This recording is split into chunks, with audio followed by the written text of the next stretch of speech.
Į kitą kelią dėl kelelio nemetėjai ir kelelio dėl to kelio nemetėjai. Į jūsų jaukųjį, į išmanųjį įrenginį atkeliauja Luko komedijos dienoraštis. Ir šiek tiek artikuliacijos klaidų.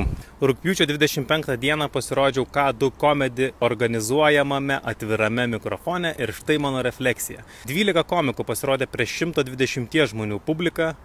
Publika buvo kiek nedrasi ir atsargi, bet geri komikai ir geri pasirodymai ją išjudindavo. Pirmą kartą pasirodžiau K2 Comedy klube su jau atrinktais juokeliais. Sekėsi vidutiniškai. Sulaukiau juoko, bet daugiausiai pakikenimų po savo juokelių kulminacijų. Jaučiausi labai nekomfortiškai ir nepatogiai, nes visiškai nemačiau publikos. Tai man buvo neįprasta. Jausmas buvo kaip kalbėti į tamsų vonios kambarį, kuriam gali būti žmonių. Esu pripratęs megzti kontaktą akimis su publika ir surasti joje draugiškai nusiteikusių man veidų. Dar keista buvo tai, kad negirdėjau savęs.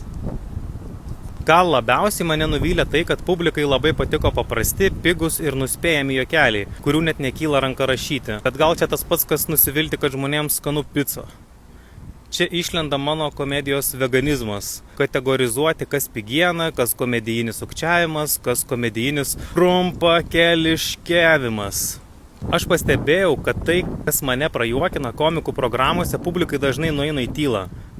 Geriausiai pasirodė komikas, kuris jau turi savo stilių, balsą ir visi jį atpažįsta ir žino, kas bus. Man asmeniškai yra nuobodu ir neįdomu, kai aš matau tendenciją, kai nuspėju ir nuskaitau viską, kas laukia. Bet žmonėms tikriausiai tai veikia atvirkščiai, sukuria komfortą. Patyrę komikai pasirodė ilgiau negu 6 minučių limitas, buvo ir preferencinio juoko iš draugo komiko.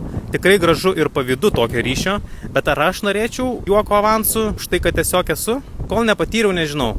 Bet turbūt yra skirtis tarp palaikymo ir faniškumo. Senyorita, dienoraštį rašytą, dovanoju tau kas rytą.